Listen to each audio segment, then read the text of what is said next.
कल हम लोग अंत में, क्लास के अंत में डॉट प्रोडक्ट को देख रहे थे और वहां पे हम क्या देख रहे थे कि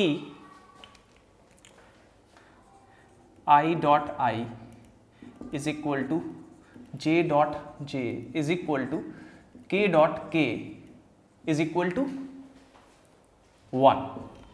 और ऐसा क्यों हो रहा था?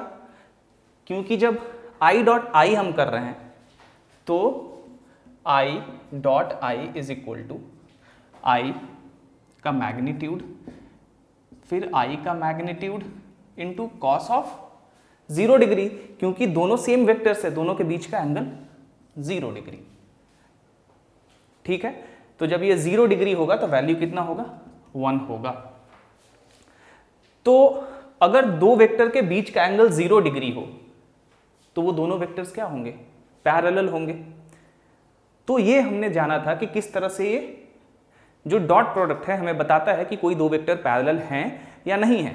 एक चीज और, अगर ये दोनों वेक्टर ऑपोजिट डायरेक्शन में होंगे तो और पैरेलल होंगे तो डेफिनेटली यहां पे cos 180 डिग्री आएगा। तो जब 180 डिग्री थीटा का वैल्यू आएगा, ठीक है, या थीटा का वैल्यू 180 डिग्री दिया रहेगा, तो उस केस में भी वेक्टर्स पैरेलल होंगे लेकिन उनका डायरेक्शन अपोजिट होगा। चलिए, उसके बाद हमने ये भी देखा था I dot j is equal to कितना होना चाहिए? I dot j is equal to, देखते हैं क्या होगा भाई, I dot j is equal to I का मैग्नीट्यूड, J का मैग्नीट्यूड और cos I dot j. I होता है जो हमारा पॉजिटिव x के तरफ यूनिट वेक्टर होता है, J पॉजिटिव y के तरफ यूनिट वेक्टर होता है। राइट हैंडेड कोऑर्डिनेट सिस्टम में I और J एक दूसरे के परपेंडिकुलर होते हैं, x और y।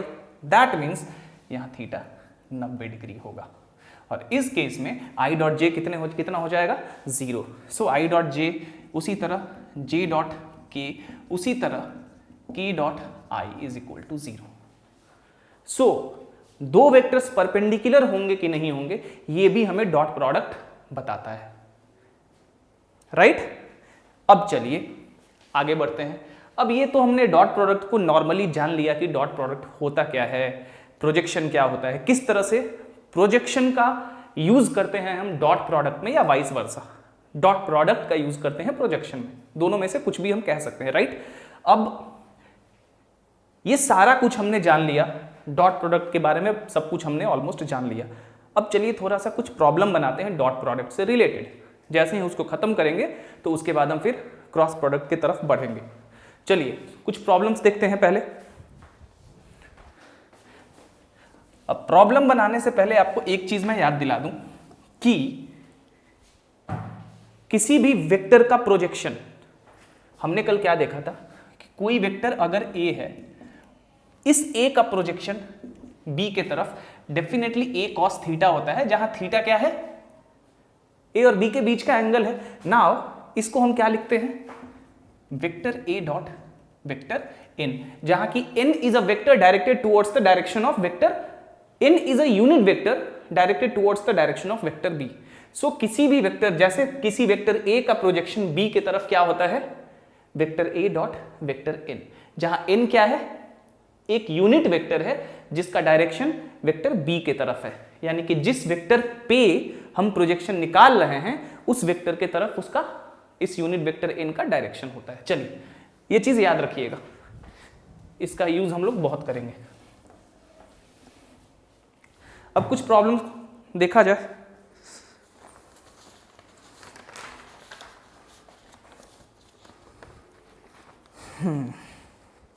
अब एक चीज याद रखिए, कल भी मैंने बताया था कि जो ऑर्डिनरी लॉज होते हैं अलजेब्रा के, एलिमेंट्री अलजेब्रा के, वो सारे के सारे लॉज डॉट प्रोडक्ट फॉलो करता है। मतलब डॉट प्रोडक्ट में वो सारे के सारे लॉज वैलिड होते हैं। जैसे कि एक एग्जांपल के तौर पे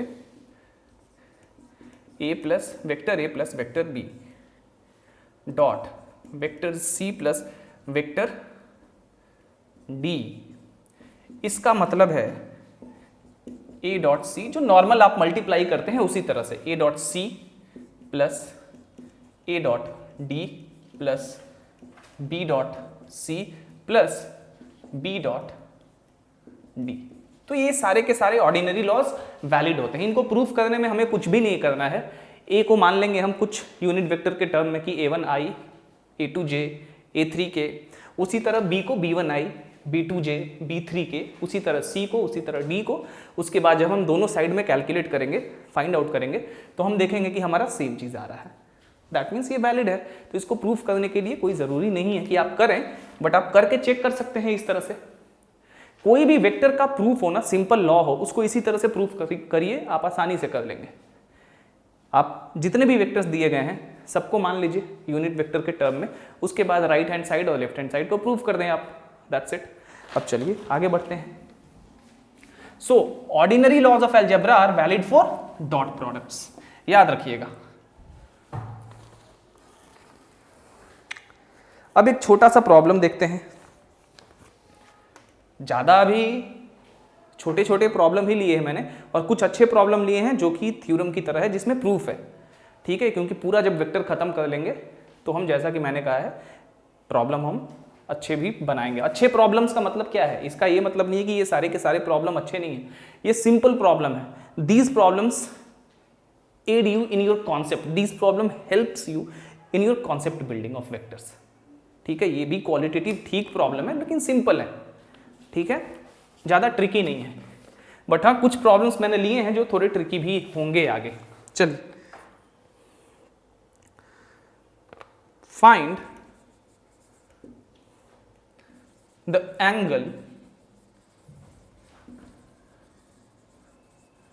between vector A is equal to 2i plus 2j minus k, जहाँ की आई जे के यूनिट वेक्टर है, आपको पता है, and vector B is equal to 6i minus 3j plus 2k। अब इसमें तो कुछ बताने की जरूरत है नहीं, आपको पता है कि इसमें क्या करना है हमें। कह रहा है कि find the angle between A and B। Easy है, दोनों का डॉट प्रोडक्ट निकाल देते हैं। Vector A dot vector B is equal to 2i plus 2j minus 2k dot 6i minus 3j plus 2k। अब हमें ये पता है कि i डॉट i हमेशा क्या होगा? 1 होगा। i का बाकी j के साथ और k के साथ डॉट प्रोडक्ट हमेशा क्या होता है? 0 होता है। तो बस i को i के साथ मल्टीप्लाई कर देना है। ठीक है, कल हमने देखा था इसके बारे में, इसको आप करके देख भी सकते हैं अगर आप चाहें तो, लेकिन ये मैं आपके ऊपर छोड़ता हूँ। Try to do it by yourself. ठीक है, क्योंकि सिंपल मल्टीप्लिकेशन तो पता है ना, बस यहाँ पे डॉट है तो डॉट की तरह उसको ट्रीट करना है। 6 2 जा 12, i डॉट i 1 हो जाएगा अगेन, फिर 3 दूनी 6, माइनस है यहाँ पे, वो हो जाएगा, उसके बाद यहाँ पे आ जाएगा -2। ठीक है, मैंने क्या किया, इस 2 को, इस 2i को इस 6i से मल्टीप्लाई कर दिया, तो 6 2 जा 12 हो गया, i डॉट i 1 हो गया, वही मैंने यहाँ कर दिया। उसके बाद मैंने इस 2j को -3j से मल्टीप्लाई किया, तो -3 इंटू +2 -6, और j dot j again 0, right. उसी तरह से sorry, j dot j again 1, i dot i again 1। ठीक है, क्योंकि दोनों के बीच का एंगल कितना है? 0 है, तो ये चीज हमें याद रखना होगा। ठीक है, i डॉट i कितना है? 1 है, इसीलिए तो 12 लिखा है मैंने, i डॉट i 0 नहीं है। अगर मेरे मुंह से गलती से निकल गया होगा तो सॉरी फॉर दैट। चलिए, इस 2i को इस 6i के साथ मैंने मल्टीप्लाई कर दिया, तो 6 2 जा 12, और i डॉट i कितना होगा? 1 होगा। उसी तरह इस -3 को इस +2 से मल्टीप्लाई कर दिया, तो 3 2 जा 6 हो गया, और नेगेटिव साइन है तो नेगेटिव लिख दिया। फिर j डॉट j कितना हो गया? 1, कोई फर्क नहीं पड़ता, ऐसे ही लिख दिया। फिर -k और +2k को मैंने मल्टीप्लाई करा, तो -1 जो कि इस यूनिट वेक्टर का कोफिशिएंट है, -1 इंटू 2 -2, और unit vector k dot unit vector k again 1, तो वही चीज यहां लिख दिया। ये कितना आ गया? 4। डॉट प्रोडक्ट हमारा कितना आ गया? 4 आ गया। अब हमें ये चीज देखना है, हमें क्या फाइंड करना है? Angle between A and B। चलिए भाई, A dot B is equal to क्या होता है? Magnitude of A into magnitude of B into cos of theta, that is theta is the angle between vectors A and B. तो cos theta is equal to vector A dot vector B by magnitude of vector A into magnitude of vector B. ऐसा हम लिख सकते हैं, कोई दिक्कत है नहीं। ए डॉट बी हमारा कितना आया है 4, ए का मैग्नीट्यूड कितना आएगा हमारा, इस वेक्टर ए का जो मैग्नीट्यूड है वो हमारा कितना आएगा देख लेते हैं भाई। ए का मैग्नीट्यूड यानी कि स्क्वायर रूट ऑफ यहाँ से 2 का स्क्वायर प्लस 2 का स्क्वायर प्लस 1, 4 4 8 1 9, यानी कि बाहर निकल के होगा 3, यहाँ भी कोई दिक्कत नहीं। उसके बाद उसी तरह b का मैग्नीट्यूड हो जाएगा 6 स्क्वायर प्लस 9 प्लस 4, 36 और 13 49 यानी कि 7। तो कितना हो गया हमारा 3 into 7, so 4/21, that implies theta is equal to cos inverse 4/21 is the required answer. अब कैलकुलेटर से आप इसका एंगल फाइंड आउट कर सकते हैं, ठीक है। हमेशा याद रखिएगा, इसी तरह से हम जब इनवर्स ट्रिगोनोमेट्रिक फंक्शन पढ़ेंगे तो इसके बारे में पढ़ेंगे, बट अभी याद रखिएगा जब भी थीटा से कॉस को अलग करते हैं एक तरफ तो कॉस इनवर्स हो जाता है ऐसे, ठीक है। Cos inverse 4/21 is the required angle. तो हमने देखा कि किसी भी दो वेक्टर के बीच का एंगल हम डॉट प्रोडक्ट को यूज करके बड़ी आसानी से फाइंड आउट कर सकते हैं, ठीक है। तो ये एक एप्लीकेशन है डॉट प्रोडक्ट का। अब दूसरे प्रॉब्लम की तरफ आगे बढ़ते हैं।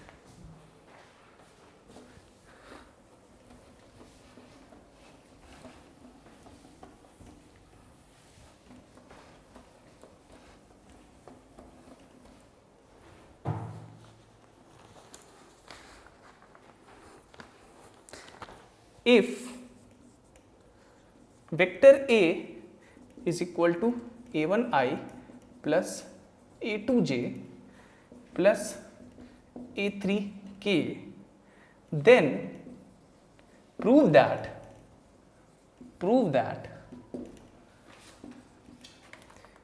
A is equal to, that is magnitude of A है ये, is equal to square root of A dot vector A is equal to a1 square plus a2 square plus a3 square.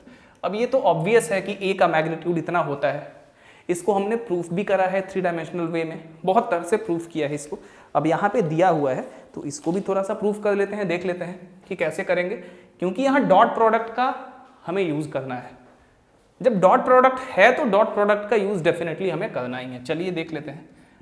a dot A, vector A dot vector A यहाँ पे कितना है हमारा a1i plus a2j plus a3k dot, फिर से a1i क्योंकि a dot A है plus a2j plus a3k a1, आपको दिख रहा है साफ साफ है ये। यहाँ पे क्या है a1 स्क्वायर, a1 i वाले को i के साथ डॉट प्रोडक्ट करेंगे तो a1i dot a1i, i dot i 1 होता है, a1 इंटू a1 का स्क्वायर, और बाकी a1i के साथ a2j और a3k के साथ जब मल्टीप्लाई करेंगे तो i डॉट j 0 और i डॉट k भी 0, तो इनको हम छोड़ देंगे। उसी तरह जब a2j को a2j से करेंगे तो आएगा a2 स्क्वायर, और a2j का बाकी दोनों के साथ i और k के साथ 0। उसी तरह सिमिलरली a3 स्क्वायर, ठीक है। अब हमें एक चीज बताइए कि a डॉट a जो है, a डॉट a नॉर्मली होता क्या है, a इंटू a यानी कि magnitude of a into magnitude of a into cos theta. अब a dot a same vector है, एंगल कितना 0 डिग्री, यानी कि a इंटू a यानी कि a स्क्वायर।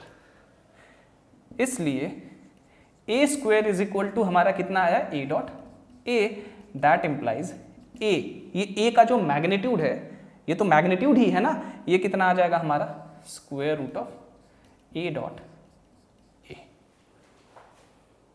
ठीक है। और square root of a dot a, a dot a हमने कितना फाइंड किया है a1 square plus a2 square plus a3 square.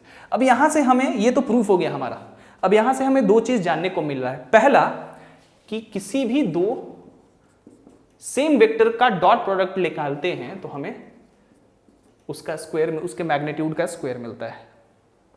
ये चीज आपको याद रखना है, कहीं कहीं इसका इस्तेमाल होता है बड़ा ही इजी सा, ये एक कॉन्सेप्ट है, बहुत ही ऑब्वियस है जो कि आएगा ही, लेकिन कई बार जहां पे इसको याद आना चाहिए वहां पे हम भूल जाते हैं। सो रिमेंबर इट, ठीक है।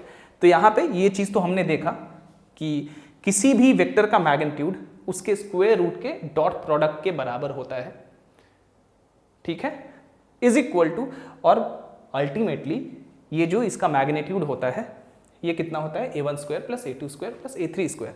तो ये चीज हम यहां से जान सकते हैं कि किसी भी वेक्टर का मैग्नीट्यूड 3 डायमेंशनल स्पेस में इतना क्यों होता है, राइट।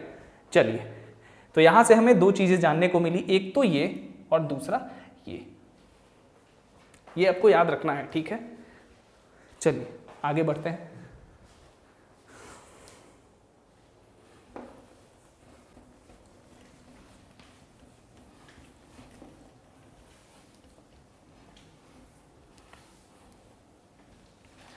अभी आपको इजी लग रहा होगा, लेकिन जब हम असली प्रॉब्लम्स में एंटर करेंगे ना, तब देखिएगा वेक्टर्स, आपको जो ये सिंपल कॉन्सेप्ट्स हैं ये आपके लिए बहुत ही ज़्यादा कारगर साबित होने वाले हैं, ठीक है ना। तो किसी भी कॉन्सेप्ट को मिस नहीं करना है। जब वो सब प्रॉब्लम्स बनाएंगे ना तो आपको फिर पता चलेगा कि मैंने उतना डिटेल में वो सब फिगर क्यों बनाया था, क्यों आपसे कहा था कि सब कुछ इमेजिन करिए।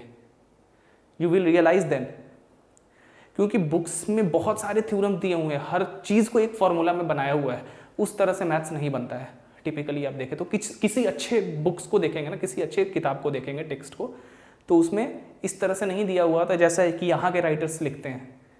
हर चीज़ को एक फॉर्मूला में एकदम पुट करते जाते हैं कि ये फॉर्मूला इसके लिए, ये फॉर्मूला इसके लिए। अगर 100 प्रॉब्लम रहेगा तो आपके लिए 100 प्रॉब्लम दे देंगे, भले उसका क्वालिटी कुछ नहीं हो, बेकार का फिगर वो बनाएंगे, कुछ भी नहीं वैसा करेंगे। आपको समझ में कुछ आया नहीं है तो वैसे नहीं करना है, ठीक है। अच्छे टेक्स्ट को आप देखेंगे ना तो हमेशा वो क्या करते हैं कि जितना रिक्वायर्ड है, जितनी कॉन्सेप्ट से जितना रिक्वायर्ड उतना ही देते हैं, उसके बाद बाकी सबको आपको एज अ प्रॉब्लम प्रूव करने के लिए देते जाते हैं ताकि आप उसको इमेजिन कर सकें। ऐसे क्या होगा कि कितना भी टफ प्रॉब्लम आपसे पूछा जाए ना तो you will be able to solve that, you will be able to at least start the problem, and once you started any problem you will definitely solve it, complete it. याद रखिएगा, तो concept जरूरी है। तो कहीं भी कुछ भी बेसिक सा चीज़ भी आपको नहीं समझ में आए तो डेफिनेटली पूछना है इसके लिए, ठीक है। ये नहीं सोचना है कि ये बेसिक है, बाकी लोग समझ गए, मैं क्यों नहीं समझाऊँ। ऐसा होता है, हो सकता है आप नहीं समझ पाए होंगे कोई बेसिक सा चीज़, ये सबके साथ होता है। तो कुछ भी नहीं समझ में आए, आस्क मी। चलिए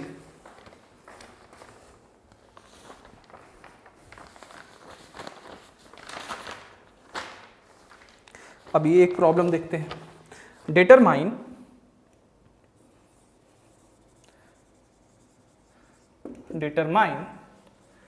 द वैल्यू ऑफ ए है ये, ठीक है, कोई स्केलर है, कोई रियल नंबर है A, so that vector A is equal to 2i plus A J plus K and vector b is equal to 4i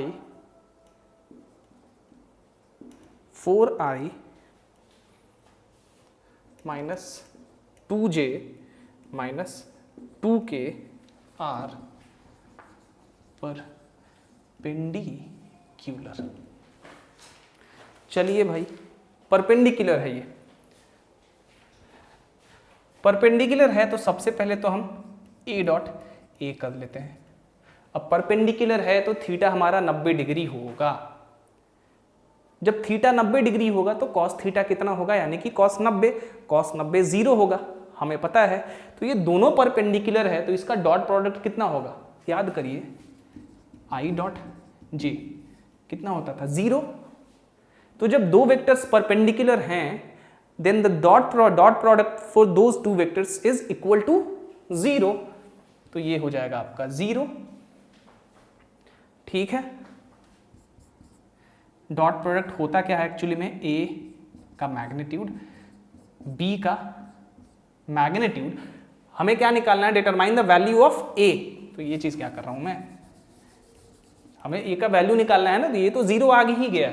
ए का वैल्यू यहां पे जो दिया हुआ है यूनिट वेक्टर के टर्म में वो कितना है 2i plus A J plus के डॉट बी कितना है 4i minus 2j minus 2k। ये के ऊपर मेरी डॉट देने की आदत हो गई है तो उसके लिए मुझे थोड़ा माफ़ कर दीजिएगा। ये बहुत पहले से मेरी शुरू से ही आदत हो गई है, आई और जे में जो डॉट देते हैं ना ऊपर में, ये बिंदु जो देते हैं पॉइंट, वो मैं के में भी देते जाता हूँ। कभी भी यूनिट वेक्टर में लिखता हूँ तो पता नहीं क्यों ऑटोमेटिकली वहाँ पे एक डॉट मैं दे देता हूँ, उसके लिए थोड़ा ध्यान दीजिएगा। कभी कभी मैं कोशिश कर रहा हूँ कि आदत छूट जाए। चलिए इज इक्वल टू 0। अब डॉट प्रोडक्ट तो आपको पता है कि किस तरह से करेंगे, 8 माइनस 2a और minus 2 is equal to 0। 2a is equal to a is equal to 2i plus aj plus k, b is equal to 4i minus 2j minus 2k। सब कुछ सारा कुछ सही है ना, हाँ सही तो लग रहा है। चलिए हाँ ठीक है, a इज इक्वल टू 3। ठीक है, a इज इक्वल टू 3। तो जब दो वेक्टर परपेंडिकुलर हों तो उनका डॉट प्रोडक्ट 0 होगा, और अगर उन दोनों वेक्टर का वैल्यू यूनिट वेक्टर के टर्म में उन दोनों वेक्टर को लिखा गया है, दिया हुआ है गिवन, तो आप देख सकते हैं कि बड़ी आसानी से आप किसी पर्टिकुलर रियल नंबर का वैल्यू निकाल सकते हैं इस तरह से।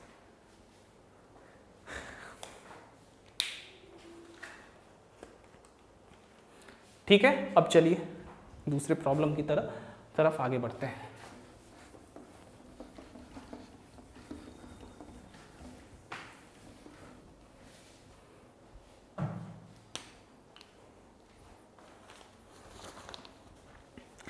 Find the angles. अच्छा, ये जो प्रॉब्लम है ये डॉट प्रोडक्ट या क्रॉस प्रोडक्ट से है नहीं, इनफैक्ट क्रॉस प्रोडक्ट तो हमने अभी तक स्टार्ट ही नहीं किया है। तो ये जो प्रॉब्लम है ये डॉट प्रोडक्ट से नहीं है, ये वेक्टर के पहले वाले कॉन्सेप्ट से है, before we started dot product. थोड़ा आप बना के देखिए, इसको बनना चाहिए, बहुत ही आसान है। Find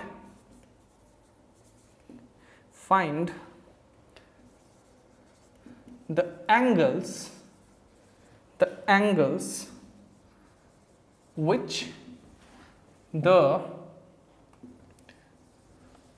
vector a is equal to 3i minus 6j plus 2k makes with the coordinate axis. Direction cosines याद करिए थोड़ा। अब डायरेक्शन कोसाइंस याद करिए और इस प्रॉब्लम को थोड़ा पढ़िए, फिर आपको पता चलेगा कि कौन सा एंगल निकालना है। नाउ डायरेक्शन कोसाइंस होता क्या है।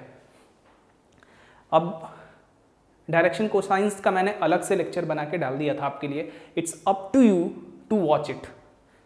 बहुत लोगों ने उसको नहीं देखा है। कई लोगों ने मुझे ये भी सजेस्ट किया कि मेरा जो थंबनेल होता है वो बहुत कैची नहीं होता है। मैं यहाँ मैथ्स पढ़ा रहा हूँ, अब थंबनेल में मैं बस टॉपिक लिख देता हूँ, जितना डिटेल में हो सके उतना।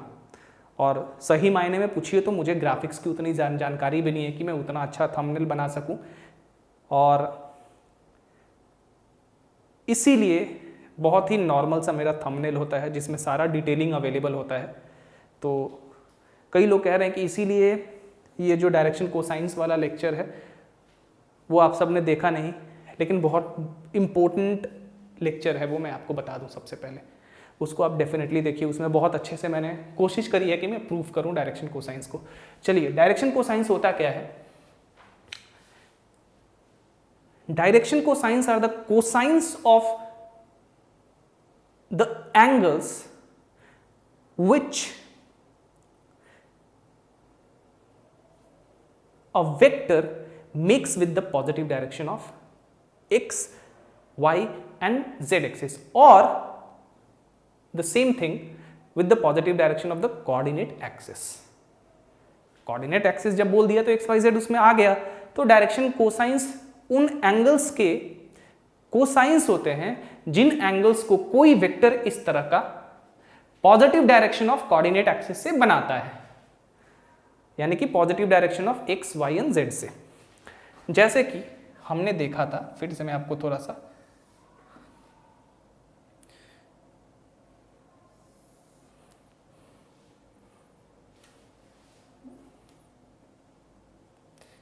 इस तरह से अगर कुछ है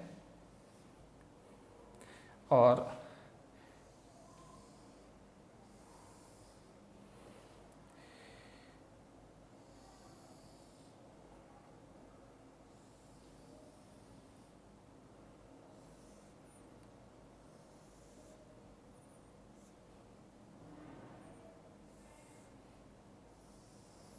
ठीक है, अगर ये कोई वेक्टर A है तो इस वेक्टर का जो ये वेक्टर जो एंगल बना रहा है पॉजिटिव x, y और z से, ये मान लीजिए एंगल हो गया अल्फा पॉजिटिव x से, उसी तरह ये पॉजिटिव y से और ये गामा, ये बीटा मान लीजिए हो गया पॉजिटिव y से और ये गामा हो गया पॉजिटिव z से। तो जो डायरेक्शन कोसाइंस होता है वो क्या होता है इस वेक्टर के लिए? Cos alpha, cos beta and cos gamma. अब ये क्या है? Cosines of the angles alpha, beta and gamma which the vector A makes with the positive directions of x, y and z axis respectively, that is positive direction of the coordinate axis. अब यहां आपसे पूछा जा रहा है कि find the angles which the vector A makes with the coordinate axis. Simply direction cosines का formula लगाइए। होता क्या है? जो हमारा कॉस ऑफ अल्फा होता है, जहां की अल्फा कौन सा एंगल है, ठीक है, इस तरह मान लेते हैं कि let alpha, beta and gamma be the angles that the vector A makes with the coordinate axis। अच्छा, एक चीज, राइट हैंडेड सिस्टम और राइट हैंडेड कोऑर्डिनेट सिस्टम में थोड़ा फर्क है। इसको थोड़ा आपको मैं आगे बताऊंगा, थोड़ा कभी कभी ये ध्यान देने वाली चीज है। आगे प्रॉब्लम जब हम पढ़ेंगे, वेक्टर ट्रिपल प्रोडक्ट या क्रॉस प्रोडक्ट जब पढ़ेंगे तो इसको मैं क्लियर कर दूंगा, ठीक है। चलिए, so let alpha, beta and gamma be the angles that the vector A makes with the coordinate axis। जैसे ही coordinate axis लिखा गया तो positive direction of x, y and z। इसलिए हमने पढ़ा है कि cos अल्फा क्या होता है? जो वेक्टर, इस वेक्टर का जो x कंपोनेंट है, यानी कि ax मान लेते हैं, इस तरह हम कंपोनेंट्स को दर्शाते हैं x और y के तरफ किसी वेक्टर का, और इस वेक्टर का मैग्नीट्यूड, राइट। अब इसका x के तरफ का कंपोनेंट कितना है भाई? इस वेक्टर का x के तरफ का कंपोनेंट क्या है? 3 है, सिंपल। और ये मॉड्यूलस ऑफ ए यानी कि मैग्नीट्यूड ऑफ ए क्या होगा? Magnitude of A is equal to square root of 3 square plus 6 square plus 2 square. 9 4 13, 13 और 36 49, यानी कि 7। That's it. Alpha is equal to cos inverse 3/7 आ गया। सिमिलरली बीटा क्या होगा? Cos inverse. इसी तरह से बीटा को भी आप फाइंड कर सकते हैं। बीटा इज इक्वल टू क्या होगा? आपका जो y कोऑर्डिनेट है, y कोऑर्डिनेट कितना है? -6 है, नेगेटिव है, तो ये हो गया -6 डिवाइडेड बाई 7। उसी तरह गामा कितना हो गया, कॉस इनवर्स 2/7। यही आपको फाइंड करना है, दैट्स इट। तो देखा आपने, डायरेक्शन कोसाइंस इंपॉर्टेंट होता है, आपसे प्रॉब्लम पूछे जाते हैं डायरेक्शन कोसाइन से रिलेटेड। सो डायरेक्शन कोसाइन को आप ध्यान से देखिए, क्योंकि जब 3 डायमेंशनल जियोमेट्री आप पढ़ेंगे ना, तो वहाँ भी डायरेक्शन कोसाइंस का यूज़ है, तो वहाँ भी हमें वेक्टर का यूज़ करना है, इसीलिए वेक्टर को ध्यान से देखिए। और आगे जैसा कि मैंने हमेशा कहा है कि जब आगे आप फिजिक्स को परस्यू करेंगे या इवन मैथमेटिक्स को परस्यू करेंगे, तो मैथमेटिक्स में जो कैलकुलस होता है, एक वेक्टर कैलकुलस अलग ही होता है, ठीक है। उसमें हम वेक्टर इंटीग्रल, वेक्टर डिफरेंशिएशन, ये सब कुछ पढ़ते हैं, डाइवर्जेंस, कर्ल, ये सब कुछ आता है उसमें। तो वेक्टर एक बहुत ही बड़ा टॉपिक है आगे के लिए। सो जितना अभी आपके सिलेबस में है एटलीस्ट उसको अच्छे से करिए। चलिए आगे बढ़ते हैं। लग रहा है इसका भी इंक खत्म हो गया, 2 बचा हुआ है, देखता हूँ। चलिए आगे बढ़ते हैं।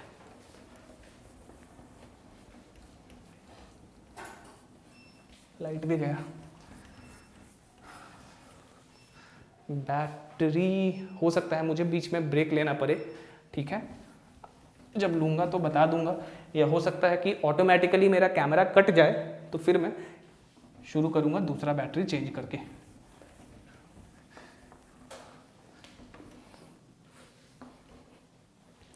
चलिए, ये अच्छा प्रॉब्लम है, देखिए। Find the projection, find the projection of the vector A is equal to I minus 2j plus k on the vector B is equal to 4i minus 4j plus 7k। अब इसको बनाने का 2 तरीका है। सबसे पहला तरीका हम देख लेते हैं। अब जब क्लास स्टार्ट किया तो कहा था कि किसी भी वेक्टर A का प्रोजेक्शन किसी वेक्टर B के तरफ हम इस तरह से लिख सकते हैं, where n is a unit vector directed towards the direction of vector B। मतलब जिस वेक्टर के तरफ A का प्रोजेक्शन हम फाइंड आउट करना चाहते हैं, उधर ही इसका डायरेक्शन होगा। चलिए भाई, मान लेते हैं suppose n is a unit vector in the direction of vector B। Direction of vector B, अब वेक्टर B ये है, हमें इसी वेक्टर के ऊपर तो वेक्टर A का प्रोजेक्शन निकालना है ना। That means we have to consider a unit vector like this which is directed towards the direction of vector B। Now therefore projection of A on B is equal to A dot unit vector n। A dot unit vector n। अब यहां बात आती है कि हमें unit vector n तो पता करना होगा ना। अब सिर्फ इस यूनिट वेक्टर के साथ तो इसका मल्टीप्लाई नहीं कर सकते हम, क्योंकि यहां 3 डायमेंशनल वे में ये डायरेक्टेड है i, j और k, ठीक है। तो सबसे पहले n को फाइंड आउट करेंगे। Now n is a unit vector directed towards the direction of b। अब that's exactly where the concept comes. हमें पता है कि किसी भी वेक्टर a को, किसी वेक्टर a को किसी यूनिट वेक्टर के टर्म में इस तरह से लिखा जाता है, a का magnitude into a unit vector, मान लेते हैं u, where u is a unit vector directed towards the direction of vector a। इसी थ्योरम को याद करते हुए now vector b is equal to vector b का मैग्नीट्यूड, याद रखिए मैं मैग्नीट्यूड हमेशा इस तरह से मॉड्यूलस साइन के अंदर रख रहा हूं ताकि आपको पता रहे, नहीं तो आप मैग्नीट्यूड को सिंपली बी ए ऐसे भी लिख सकते हैं, ठीक है। मैं जानबूझ के लिख देता हूं। एक तो ये देखने में थोड़ा सा ज़्यादा स्टैंडर्ड लगता है, अच्छा लगता है, और ये साफ साफ आपको बताता है कि दिस इज द मैग्नीट्यूड। तो थोड़ा सा ये ध्यान रखिएगा आप, मतलब मैं आपको बांध नहीं रहा हूं कि you have to write the magnitude this way, you just have to write a letter like b simple without this vector sign and that will be sufficient for showing the magnitude of that vector b। चलिए, और इस vector की तरफ जो directed unit vector है वो क्या है, n है। अब यहां से साफ साफ है कि ये unit vector n b by magnitude of b के बराबर है, कोई हमें प्रॉब्लम ही नहीं आनी चाहिए। b कितना है भाई हमारा, 4i minus 4j plus 7k। अब लग रहा है k के ऊपर पॉइंट देना मैं धीरे धीरे छोड़ रहा हूं। Square root of magnitude of b क्या होगा, स्क्वायर रूट ऑफ p का x कंपोनेंट का स्क्वायर प्लस y कंपोनेंट का स्क्वायर प्लस z कंपोनेंट का स्क्वायर। तो 16 16 32, चलिए पूरा लिख देता हूं, प्लस 7 का स्क्वायर, ये 4i minus 4j plus 7k, 32 और 49, 9 तो 11, 4 3 7 1 8, 81 का स्क्वायर रूट 9/, ठीक है। सो इसको हम कितना लिख सकते हैं, 4/9i minus 4/9j plus 7/9k। अब हमारे पास क्या आ गया, यूनिट वेक्टर आ गया। ये देखिए यहां से, ये यूनिट वेक्टर है ना, इस यूनिट वेक्टर को, that implies unit vector n is equal to this. इसलिए projection of vector a on vector b is equal to vector a dot vector n। Vector a कितना है हमारा, i minus 2j plus k dot 4/9i minus 4/9j plus 7/9k। अब हमें पता है ये हो जाएगा 4/9i, उसके बाद हो जाएगा 4 2 जा 8/9j plus 7/9, sorry dot projection हमेशा क्या होता है, मैग्नीट्यूड होता है, क्योंकि i डॉट i तो हो जाएगा 1, तो ध्यान में रखना होगा। ये सब मैं बार बार कह रहा हूँ, ध्यान में रखना होगा, मैं ही भूल जा रहा हूँ। क्या करिएगा, बताते बताते जो है ना थकान होने लगती है, फिर हम थोड़ा सा बौखलाने लगते हैं। चलिए, तो ये हो गया i डॉट i 1, बचा हमारे पास सिर्फ 4/9, फिर 8/9 उसी तरह से जब j वाले को j के साथ डॉट प्रोडक्ट निकालेंगे, उसके बाद 7/9 सबको जोड़ देंगे, हमारा कितना आएगा 9 8 7 15 15 4 19, so 19/9। So projection of a on b is equal to 19/9। कर लीजिए और समझ भी लीजिए इसको थोड़ा ठीक से, आप देख के एक बार समझिए कि मैंने किया क्या क्या है। मैं साइड में हो जाता हूं।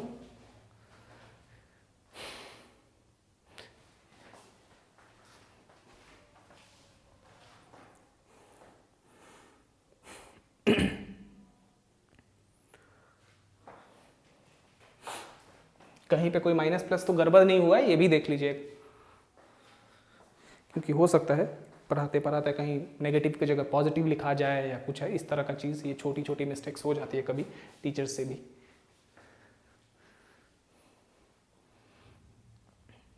चलिए आगे बढ़ते हैं।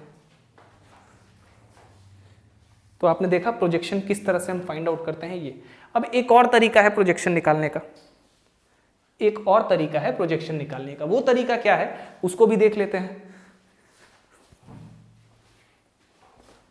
ठीक है, 19/9 आया हुआ है, कहीं पे कोई गड़बड़ है नहीं। एक बार और मैच करा लेते हैं ताकि कंफर्म कर लें कि साइन वाइन कहीं कुछ गलत तो नहीं है।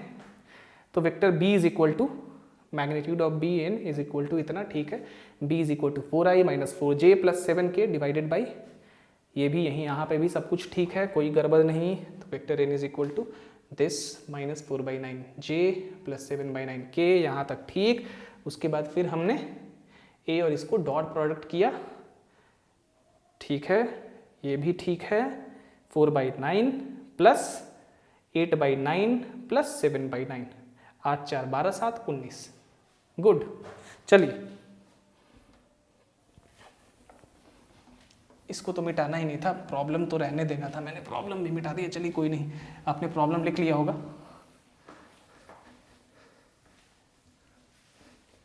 वेक्टर बी हमारा कितना है, 4i - 4j + 7 के, यही था। चलिए एक और तरीका, जैसा कि मैं कह रहा था, ए का प्रोजेक्शन बी की तरफ क्या होता है, a cos थीटा, ए का कॉम्पोनेंट बी की तरफ, सिंपल। नाउ अगर हमें cos थीटा पता चल जाए तो हम प्रोजेक्शन निकाल सकते हैं, दैट इज ये एंगल अगर पता चल जाए तो प्रोजेक्शन निकाल सकते हैं, एंगल या पूरा cos थीटा कुछ भी। चलिए भाई, सबसे पहले a डॉट बी करते हैं। a डॉट बी करेंगे तो हमें मिलेगा, क्या मिलेगा, magnitude of a magnitude of b cos theta. इसको आप फॉर्मूला की तरह, बहुत किताब में लिखा जाता है कि दो एंगल के बीच का जो, दो वेक्टर के बीच का जो एंगल होता है उसको इस तरह से निकाला जाता है, a dot B by magnitude of a into magnitude of b। Obvious है भाई, डॉट प्रोडक्ट का फॉर्मूला ये होता है तो cos theta is equal to यही होगा। अब इसको अलग फॉर्मूला बनाने की जरूरत नहीं है। चलिए, a डॉट बी तो हम निकाल ही सकते हैं, यहाँ से cos थीटा आ गया हमारा vector a dot vector b by a into b vector a dot vector b i - 2j plus k dot 4i - 4j plus 7k divided by a का मैग्नीट्यूड यानी कि 1 + 4 + 1, b का मैग्नीट्यूड हमने अभी थोड़ी देर पहले देखा था कि 9 आ रहा है। कोई दिक्कत है, नहीं होनी चाहिए। चलिए भाई, ये हो गया 4 + 8 + 7 डिवाइडेड बाई √6 इंटू 9, यानी कि 9√6 अच्छे से लिखते हैं, ये आ गया 19/9√6।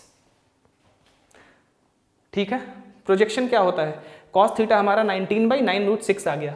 प्रोजेक्शन हमारा क्या होता है, a cos theta. So projection of vector a on vector b is equal to a cos theta. a के जगह हम क्या रखेंगे, a क्या है, मैग्नीट्यूड ऑफ a है, जैसा कि मैंने कहा सिंपल a लिख दिया मैंने।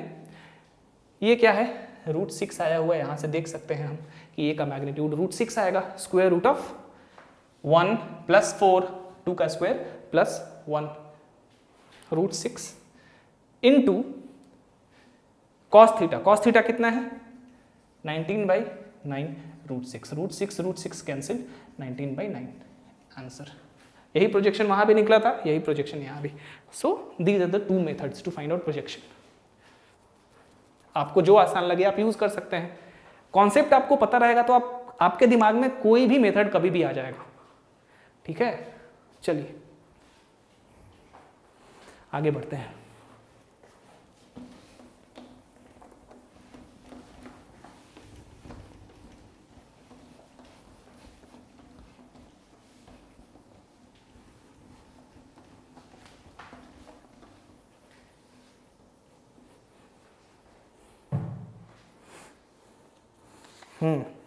Law of cosines, law of cosines जो है आपने देखा है, हो सकता है आपने नहीं देखा हो, जिन्होंने जो 10th पास करके अभी 11th में आए होंगे उन्होंने नहीं देखा होगा, हो सकता है। ट्रिगोनोमेट्री में भी हमें लॉज ऑफ कोसाइन आगे जाके पढ़ना है, डेफिनेटली कोसाइन लगा हुआ है तो ये ट्रिगोनोमेट्री का ही एक पार्ट है। तो लॉ ऑफ कोसाइन होता क्या है कि अगर कोई ट्रायंगल है ऐसे, ये साइड A मान लेते हैं, ये साइड B, ये साइड C, ये लेंथ है साइड्स के, तो कोई भी साइड ले, मान लीजिए C लेते हैं, तो C² = A² + B² - 2AB cos theta, जहां कि थीटा एंगल है और A और B का। उसी तरह अगर B लेंगे तो A² + C² + -2AC cos phi, जहां की कॉस जो फाई है वो एंगल है ए और सी के बीच का। उसी तरह अगर हम ए स्क्वायर लेते हैं तो B square plus C square minus 2 B C cos, इसको हम, ये थीटा हो गया हमारा, ये फाई हो गया, इसको हम मान लेते हैं साई, जहां की साई जो है एंगल है बी और सी के बीच का। ये लॉ ऑफ कोसाइंस होता है एक्चुअली में। इसको वेक्टर के थ्रू प्रूफ किया जा सकता है। चलिए देखते हैं कैसे, by using dot product obviously.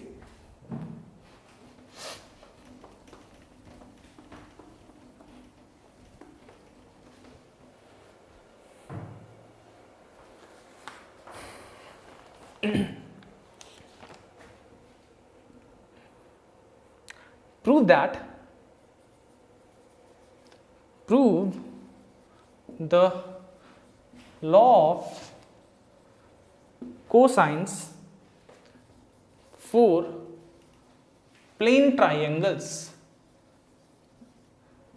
Plane triangles, किसी भी ट्राइंगल के लिए। चलिए भाई देखते हैं।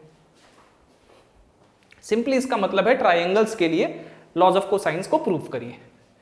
मान लेते हैं कि हमारे पास एक वेक्टर है ए, ठीक है,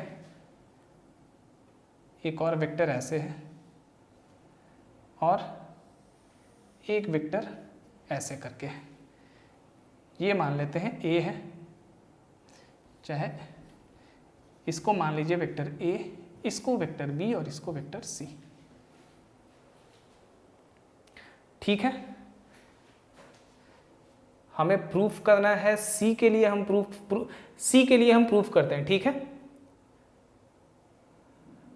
हाँ ठीक है, सी के लिए नहीं, हम इस तरह नहीं करते, हम एक काम करते हैं, इसको थोड़ा, ये बड़ा साइड है, थोड़ा मैंने बड़ा वेक्टर बनाया है, इसीलिए मैं क्या करूंगा कि इसको बी मानूंगा, इसको सी मानूंगा और ये ए मानूंगा, ठीक है। चलिए अब कुछ भी मान के बना सकते हैं, लेकिन मैंने ऐसा क्यों किया है, क्योंकि मैं सी स्क्वायर इज इक्वल टू ए और बी के टर्म में लॉ ऑफ कोसाइन को ले आना चाहता हूं, क्योंकि ये एंगल सबसे आसान होता है थोड़ा देखने में, आप समझ सकते हैं। चलिए अब ये तो हमें पता है कि ये वेक्टर बी है, ये वेक्टर सी है, इस वेक्टर के हेड को सी का टेल ज्वाइन कर रहा है, ठीक है, और बी के टेल से सी के हेड तक ये वेक्टर ए है, तो A is definitely the resultant of vector B and C. आगे मैं बता दूंगा कि आप सी के टर्म में, बी के टर्म में, ए के टर्म में, तीनों के टर्म में किस तरह से फिगर आपका बनेगा, ये भी आगे मैं बता दूंगा, ठीक है। और आपको कारण समझ में आ जाएगा कि क्यों मैंने बी और सी को इस तरह से लिया है, ए को इस तरह से लिया है। इसका इनफैक्ट कोई कारण नहीं है, लेकिन फिर भी मैं आगे आपको बताऊंगा कि मैंने ऐसा क्यों कहा है। क्योंकि लॉज ऑफ कोसाइंस इस तरह से हम लगभग ज्यादातर टाइम इस तरह से प्रूफ करते हैं कि C square is equal to ए और बी के टर्म में प्रूफ करते हैं, इसीलिए मैंने इस तरह से फिगर बनाया है और कोई इसका पर्पस नहीं है। अगर मुझे ए के टर्म में बनाना होता तो थोड़ा सा चेंज कर देता इसको, ठीक है, जहां ए है वहां पे कुछ और कर देता, बी या सी कर देता। चलिए now suppose vector a, b and c as shown in this figure where theta is the angle between vector a and vector b. Clearly vector a is equal to vector b plus vector c, right? That implies vector c is equal to vector a minus vector b. इसीलिए मैंने क्या किया कि इस तरह से figure बनाया, क्योंकि c अलग हो जाए और a माइनस b इस तरह से लिखा जाए। अगर आपको a के टर्म में a को अलग करना है तो फिगर थोड़ा सा अलग कर लीजिए आप, ठीक है। अगर आपको b को अलग करके b को यहाँ पे रखना है तो फिगर थोड़ा सा अलग से चेंज हो जाएगा, दैट्स इट। बाकी कुछ यहाँ पे चेंज वेंज कुछ भी नहीं है। चलिए ये हो गया vector c is equal to vector a minus vector b। Now vector c dot vector c is equal to क्या होता है, by a minus vector b dot vector a minus vector B. अब वेक्टर सी याद करिए, बताया था मैंने अभी आज ही के क्लास में थोड़ी देर पहले प्रॉब्लम बनाते समय, तो इसको मैं रिपीट करने नहीं जा रहा हूँ। Vector A dot vector A minus vector A dot vector B minus vector B dot vector A plus vector B dot vector B. A dot A square minus vector A dot vector B minus vector A dot vector B. होता है ना भाई, dot product के लिए A dot B is equal to B dot A, ये होता है, वही मैंने यहां पे लगा दिया है। उसके बाद B square A square plus B square minus 2 vector A dot vector B A square plus B square minus 2 A B cos theta. Hence c square is equal to a square plus b square minus 2ab cos theta. This proves the law of cosines. Similarly,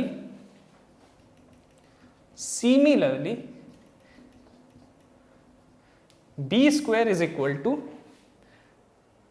a square plus C. अब b को अलग करना है आपको, ठीक है। अब मान लीजिए b को अलग करना है, तो हम क्या करेंगे, हमें अगर b को अलग करना है तो यहीं से कर सकते हैं। b के लिए यही फिगर आपको b is equal to a minus C हो जाएगा, b dot B vector b dot B is equal to वो कर लीजिए। उसी तरह c को भी अलग करना है तो इसी तरह से कर सकते हैं आप, ठीक है। तो ये एक स्टैंडर्ड फिगर है, इस तरह से बनाने का तरीका है कि a का रिजल्टेंट आसानी से b प्लस सी आ जाए, ठीक है। तो फिगर बनाने का मतलब नहीं है, फिगर आप कैसे भी बनाइए रिजल्ट में फर्क नहीं पड़ेगा आपके, लेकिन ये फिगर ज़्यादा थोड़ा स्टैंडर्ड होता है क्योंकि a और b के बीच का एंगल आसानी से थीटा हमें पता चल जाता है, और a और b के बीच का ही एंगल हम निकालना चाहते हैं। इस तरह से लॉ ऑफ कोसाइन प्रूव करना चाह रहे हैं कि a और b के एंगल के बीच के एंगल का जो बीच होता है, जो ए और बी का बीच का एंगल होता है, उस एंगल के रिस्पेक्ट में हमने पहले लॉ ऑफ कोसाइंस को प्रूव कर दिया। क्यों किया? क्योंकि लगभग सारे टेक्स्ट में लॉ ऑफ कोसाइंस को इसी तरह से प्रूव किया जाता है कि C square is equal to A square plus B square minus 2ab cos theta.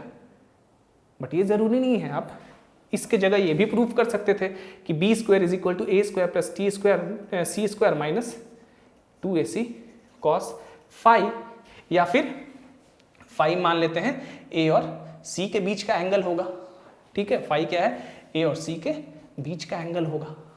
उसी तरह यहां पे A square is equal to B square plus C square minus 2 BC cos, मान लीजिए ये गामा है, जहां कि B और C के बीच का एंगल गामा होगा, ठीक है। जैसे ये प्रूफ किया उसी तरह से ये भी प्रूफ होगा। एक वेक्टर आपका रिजल्टेंट होगा, उसके बाद दो वेक्टर का डिफरेंस लेंगे, डॉट प्रोडक्ट इसी तरह से लगाएंगे और प्रूफ कर लेंगे। यहाँ C डॉट लगाया है, C डॉट C, क्योंकि हमें C स्क्वायर के फॉर्म में चाहिए था, B स्क्वायर के फॉर्म में चाहिए होगा तो B डॉट B लगा देंगे, A के फॉर्म में चाहिए हुआ तो A डॉट A लगा देंगे, दैट्स इट। बट आपको याद क्या रखना है कि जो ये एंगल होगा, ये अब इधर इस साइड जिस वेक्टर के टर्म में आप लॉ ऑफ कोसाइन प्रूव कर रहे हैं, तो उसी वेक्टर के अपोजिट वाला एंगल हमें देखना है। अब यहाँ पे C हमारा यहाँ पे था, C स्क्वायर के रेस्पेक्ट में हमने ये लॉ ऑफ कोसाइंस प्रूव किया, तो ये जो थीटा है, ये C जो साइड है इस ट्राइंगल का, इसके अपोजिट वाला एंगल है, दैट्स इट। यही चीज ध्यान में रखना है आपको। तो चलिए, ये हो गया लॉ ऑफ कोसाइंस आपका प्रूफ। ना अब हम क्रॉस प्रोडक्ट की तरफ मूव करते हैं। पहले चलिए इसको इरेज कर दूं। ये आपको समझ में आ गया? अगर नहीं आया तो आप मेरे से पूछिएगा। अब फिर से एक बार मैं रिपीट कर दूं कि ये फिगर जो मैंने बनाया है, ये क्यों बनाया है इस तरह से? क्योंकि मैं चाहता था कि वेक्टर ए जो है एज अ रिजल्टेंट मेरा आ जाए, और कोई पर्पस नहीं है। आप फिगर किसी तरह से भी बना सकते हैं, बट वेक्टर एडिशन सही से होना चाहिए। आप फिगर को इस तरह से भी बना सकते थे, ये ए, ये बी और ये सी। अगर ये थीटा है तो अभी भी सी स्क्वायर इज इक्वल टू कितना आता है, यही चीज आता है, कोई फर्क नहीं पड़ेगा। बट फिगर आप कैसे भी बनाइए, ठीक है। अब जैसा कि मैंने कहा, मैंने इस तरह इसलिए बनाया ताकि ए मेरा रिजल्टेंट आ जाए, क्योंकि मुझे ऐसे लगता है कि ये ज़्यादा आसान हो जाता है, और कुछ नहीं। वैसे यहाँ आसान और टफ की बात नहीं है, ये मेरा मेंटल जो है ना, मेंटली मैं ऐसा सोचता हूँ कि नहीं, इस तरह से मुझे ए को रिजल्टेंट बनाना है बी और सी का,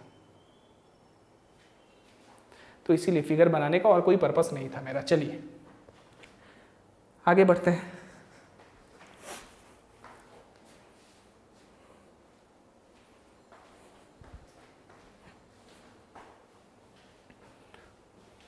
क्रॉस प्रोडक्ट।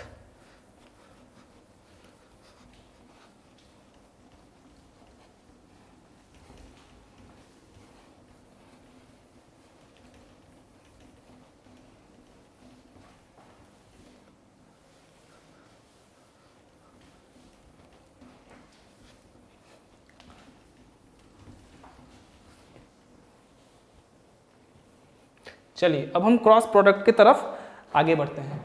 एक मिनट मैं बैटरी चेंज कर लूँ थोड़ा, ठीक है, क्योंकि बिल्कुल डाउन हो गया, अगर लाइट कटेगा तो एकदम बंद ही हो जाएगा, तो अभी चेंज कर लूँ। सो मैं आता हूँ।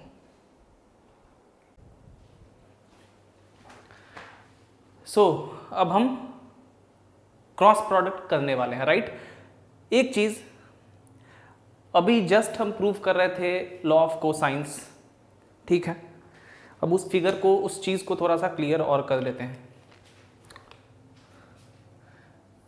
हमने फिगर इस तरह से बनाया था और मैंने ए को यहाँ, बी और सी को ऐसे करके रखा था, और मैंने कहा अभी जस्ट कि फिगर आप किसी भी तरह से बना सकते हैं, ठीक है। फिगर हम किसी भी तरह से बना सकते हैं, ऐसा हमने देखा, ऐसा हमने कहा था। अब एक चीज़ बताइए मुझे, अगर हम इस फिगर को पहले तो इसी तरह से, चाहे यहीं पे एक काम करते हैं, हम बस साइड्स को चेंज कर देते हैं, ठीक है। साइड्स को चेंज करते हैं, इसको थोड़ा प्रैक्टिकली चेक कर लेते हैं। यहां पे हम रखते हैं ए, यहां पे हम रखते हैं बी, और यहां पे हम रखते हैं सी, तो डेफिनेटली वेक्टर सी बराबर vector A plus vector B होगा, ठीक है। इस केस में अगर हम सी डॉट सी करेंगे, इस केस में अगर हम सी डॉट सी करेंगे तो कितना आएगा, A square plus B square plus 2ab cos theta. But this is not the law of cosines. अगर हम ट्रिगोनोमेट्री में पढ़ेंगे तो ये लॉ ऑफ कोसाइंस नहीं है।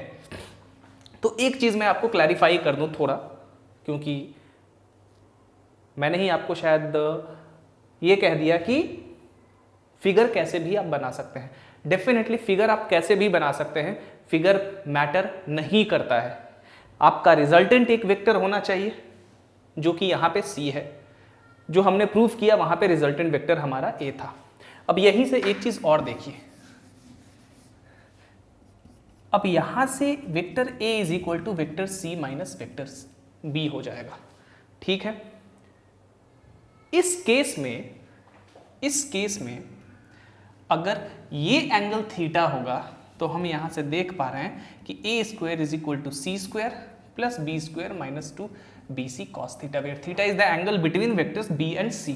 उसी तरह इसी रिजल्टेंट से अगर B is equal to vector C minus vector A करेंगे, vector C minus B, vector B is equal to vector C minus vector A, तो B square is equal to A square plus C square minus 2AC cos theta, ठीक है। अब यहां से हमें कुछ पता चल रहा है, फिगर मैटर नहीं करता है, लेकिन जो भी हमारा रिजल्टेंट है ना, जो भी हमारा रिजल्टेंट है, एक्चुअली में वो जो है हमारे इस साइड नहीं होता है।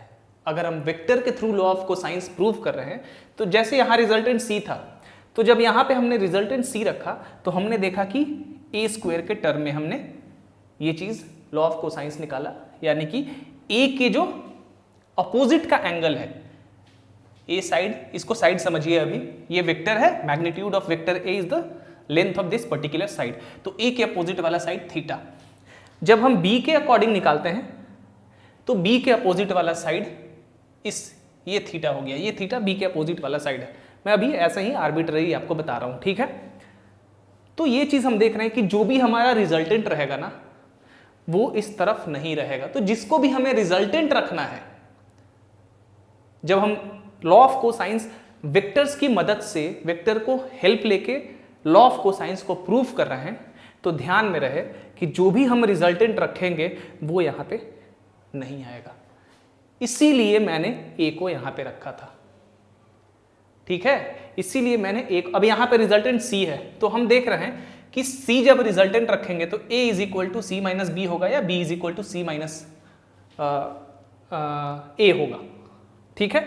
तो इस केस में हम A square is equal to C square plus B square minus 2bc cos theta कर सकते हैं, या फिर B square is equal to A square plus C square minus 2ac cos theta कर सकते हैं। But C square is equal to A square plus B square minus 2ab cos theta नहीं कर सकते हैं, क्योंकि वो आएगा ही नहीं। तो इसीलिए मैंने यहां पे ए रखा था। तो जब प्रूफ करेंगे लॉ ऑफ कोसाइंस, तो इस चीज का ध्यान आपको रखना है, ठीक है। जो भी आप रिजल्टेंट लेंगे ना, जो भी आप रिजल्टेंट लेंगे, वो रिजल्टेंट इस तरफ नहीं आएगा, मतलब लेफ्ट हैंड साइड में वो रिजल्टेंट नहीं आएगा, ठीक है। जो भी, दैट मीन्स इसका क्या मतलब हुआ कि जो भी आप रिजल्टेंट ले रहे हैं ना, उसके अपोजिट वाले एंगल के टर्म में आप प्रूफ नहीं कर सकते हैं वेक्टर की मदद से, ठीक है। अगर सी के अपोजिट का एंगल ये मान लीजिए थीटा होता है, तो अब C square is equal to, इस फिगर से आप C square is equal to A square plus B square minus 2ab cos theta कैसे प्रूफ करेंगे, क्योंकि C is equal to A plus B आ गया, इसलिए हम ऐसा नहीं कर सकते हैं। अब इस वेक्टर का डायरेक्शन चेंज करके ये वो करना होगा, यानी कि अपोजिट डायरेक्शन में, तो उतना हम झंझट नहीं लेते हैं। तो जब भी प्रूफ करिएगा तो इस चीज़ का आपको ध्यान रखना है कि जो रिजल्टेंट होता है उसको किस तरह से रखना है। अब मान लीजिए आपको निकालना है बी स्क्वायर के टर्म में, तो जब भी बी स्क्वायर के टर्म में निकालना हो या ए स्क्वायर के टर्म में निकालना हो, तो हम रिजल्टेंट को सी रख लेंगे। जब सी के टर्म में या बी के टर्म में निकालना हो, तो हम रिजल्टेंट को एक ए रख लेंगे। उसी तरह जब हमें, अब देखिए एक चीज यहां पे लिख देता हूं, जब ए स्क्वायर एंड बी स्क्वायर के टर्म में, मतलब लॉ ऑफ कोसाइंस को प्रूव करना है, यानी कि ए स्क्वायर बी स्क्वायर मतलब लेफ्ट हैंड साइड में जो रहता है, जिस साइड के अपोजिट वाले एंगल के टर्म में हम लिखना चाहते हैं लॉ ऑफ कोसाइंस को, तो जब ए और बी ए के अपोजिट वाले साइड में लिखना चाहते हैं तो सी रिजल्टेंट हो सकता है, बी के अपोजिट वाले साइड में लिखना, अपोजिट वाले एंगल के रिस्पेक्ट में लिखना चाहते हैं, फिर भी हमारा सी रिजल्टेंट हो सकता है। यहां से देख रहे हैं कि अगर सी रिजल्टेंट है तो A square is equal to B square plus C square minus 2bc cos theta, जहां की थीटा एंगल है ए के अपोजिट वाले साइड का। उसके बाद B square is equal to A square plus C square minus 2ac cos theta, यानी कि यहां जो थीटा एंगल है ये बी के, जो बी साइड है, जो साइड लेंथ जिसका बी है, उसके अपोजिट वाला एंगल है थीटा। उसी तरह अगर हम B square and C square के टर्म में लिखना चाहते हैं, तो रिजल्टेंट हमारा यहाँ पे resultant is C, vector C, यहाँ पे रिजल्टेंट इज वेक्टर ए, ठीक है। उसी तरह अगर ए स्क्वायर एंड सी स्क्वायर में लिखना चाहते तो रिजल्टेंट इज वेक्टर बी। तो थोड़ा इस चीज का आपको ध्यान में रखना है। आई होप आप समझ गए होंगे। तो फिगर कैसे भी बनाइए, जैसा कि मैंने आपको बताया था, फिगर मैटर नहीं करता है इस चीज का, लेकिन आपको ध्यान रखना होगा। जब हम ट्रिगोनोमेट्री पढ़ेंगे तो जो लॉ ऑफ कोसाइंस है उसको और जनरल तरीका से वहां पे प्रूफ करेंगे। ट्रिगोनोमेट्री में आगे जो हमें करना है, वहां पे हमें लॉ ऑफ कोसाइंस प्रूफ करना है। वहां पे हम डेफिनेटली जो प्रॉपर्टीज ऑफ ट्राइंगल है ट्रिगोनोमेट्री में, solution of triangles, properties of triangle, वहां पे लॉ ऑफ कोसाइंस जब प्रूव करेंगे तो हम देखेंगे कि किस तरह से जनरल वे में प्रूफ होता है लॉ ऑफ कोसाइंस। ठीक है, तो यहां से ये चीज ध्यान में रखना है आपको। चलिए आगे बढ़ते हैं क्रॉस प्रोडक्ट की तरफ।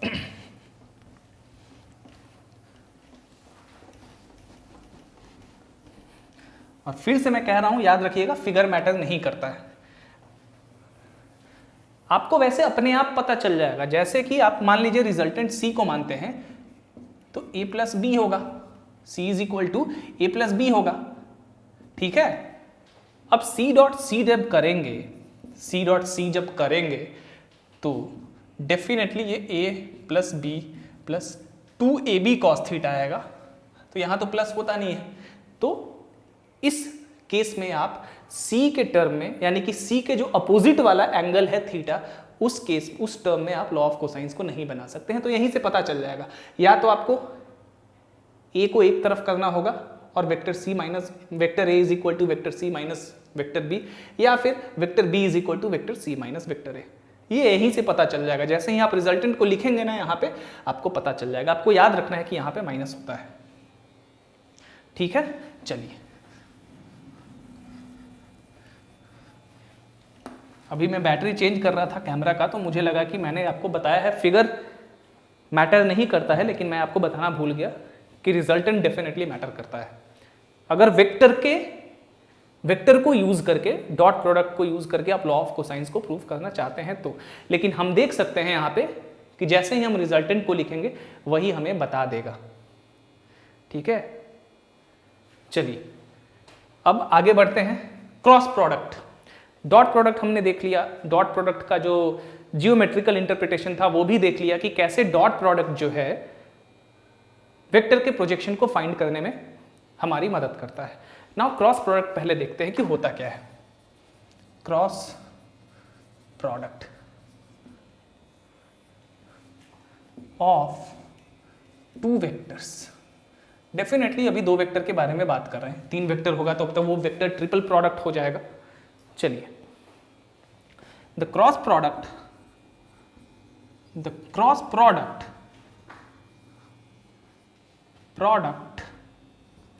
Of two vectors A and B is a vector C defined as vector C is equal to A cross B। अब इसका डेफिनेशन इस तरह से मैंने क्यों बताया है आपको, इसको पहले आप जान लीजिए। The cross product of two vectors A and B is a vector C defined as vector C is equal to vector A cross B। अब इतना तो आपको यहां से दिख गया कि किसी भी दो वेक्टर A और B का क्रॉस प्रोडक्ट हम इस तरह से लिखते हैं, और ये भी यहां से पता चल रहा है इस डेफिनेशन से कि जो क्रॉस प्रोडक्ट होता है किसी भी दो वेक्टर का, वो एक वेक्टर होता है। जो प्रोडक्ट रिजल्टेंट हमें मिलता है वो एक वेक्टर मिलता है हमें, इसीलिए एक नया वेक्टर C मिला जिसको हम इस तरह से डिफाइन करते हैं। ठीक है, अब now cross product of vectors A and B is the product of the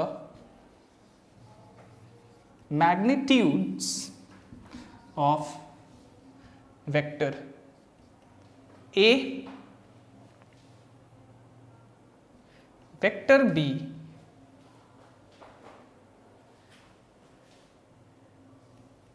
and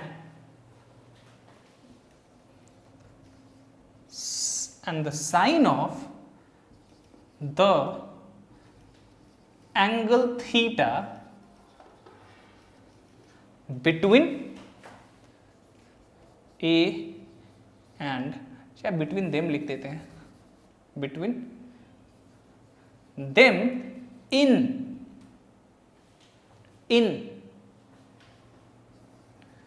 the direction, ये इंपॉर्टेंट है, perpendicular to the plane of A and B. अब यहां से हमें इस डेफिनेशन से हमें यह पता चल रहा है कि क्रॉस प्रोडक्ट एक वेक्टर होता है। जो प्रोडक्ट मिलता है क्रॉस प्रोडक्ट, जैसे डॉट प्रोडक्ट को हम कर रहे थे तो वो एक स्केलर क्वांटिटी मिल रहा था, magnitude of A magnitude of B cos theta, that's it, उसका कोई डायरेक्शन नहीं होता था। बट क्रॉस प्रोडक्ट को जब हम करेंगे ए क्रॉस बी को, तो हमें एक नया वेक्टर मिलता है, वेक्टर सी। तो अगर नया वेक्टर मिलता है तो डेफिनेटली इसका मैग्नीट्यूड भी होगा और डायरेक्शन भी होगा। तो ये जो डेफिनेशन है वही बता रहा है कि किसी भी दो वेक्टर ए और बी का जो क्रॉस प्रोडक्ट होता है वो होता है ए और बी का magnitude, A magnitude of A into magnitude of B into sine of the angle theta between A and B in the direction perpendicular to the plane of A and B. तो जो ये सी का direction होगा वो किस तरफ होगा, ए और बी के प्लेन के परपेंडिकुलर में। हम इसको अभी आराम से समझेंगे। तो इस डेफिनेशन से therefore A cross B is equal to magnitude of A into magnitude of B into sine of theta a unit vector u, जहां की 0 से बड़ा या बराबर थीटा, छोटा है बराबर पाई से, जो डॉट प्रोडक्ट में थीटा था 0 और पाई के बीच में। मैंने इसका कारण आपको बताया था। Where unit vector u is a unit vector in the direction of a plane where u is a unit vector in the direction perpendicular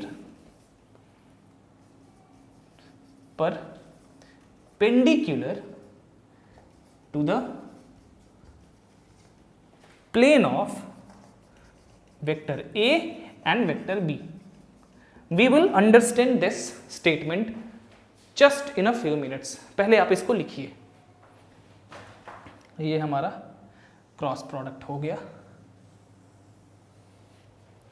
ये समझाने के लिए मैंने दिया है कि एक नया वेक्टर बनता है C, ये क्रॉस प्रोडक्ट का होता है फॉर्मूला आपको। और यहां पे यूनिट वेक्टर देने का कारण है कि जो क्रॉस प्रोडक्ट होता है वो एक वेक्टर होता है, तो ये यूनिट वेक्टर उसी वेक्टर का डायरेक्शन यानी कि सी का डायरेक्शन को बता रहा है। चलिए पहले कर लीजिए फिर आगे बढ़ते हैं।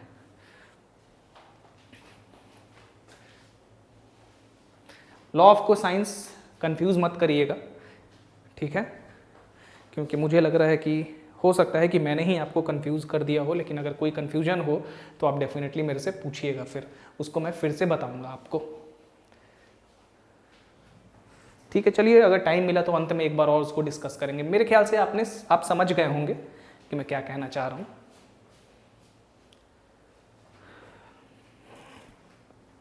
चलिए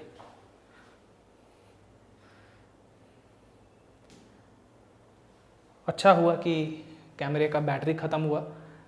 मेरे दिमाग में आया कि आपको रिजल्टेंट वाले मैटर के बारे में बताना चाहिए कि किस तरह से फिगर मैटर नहीं करता है बट रिजल्टेंट मैटर करता है जब लॉ ऑफ कोसाइंस को प्रूव करते हैं डॉट प्रोडक्ट के हेल्प लेके। चलिए करिए। चलिए इतना आपने जान लिया। नाउ इसके बाद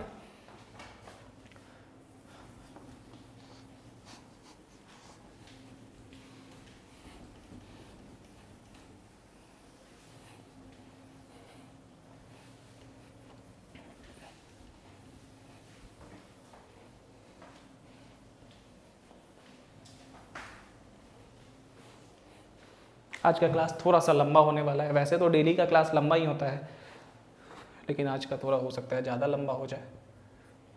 चलिए, क्योंकि एक बार आप बीच में क्लास छोड़ते हैं ना तो थोड़ा सा रिदम जो है आपका बिगड़ जाता है। तो मैंने बैटरी चेंज करने के लिए बीच में क्लास को थोड़ा बंद करा, बैटरी चेंज किया, फिर जो पढ़ाने का एक फ्लो होता है ना, वो थोड़ा सा डाउन हो जाता है। अब फिर से धीरे धीरे फ्लो आ गया है। चलिए नाउ ये हमें पता चल गया कि vector A cross vector B is equal to magnitude of A into magnitude of B sine of theta you.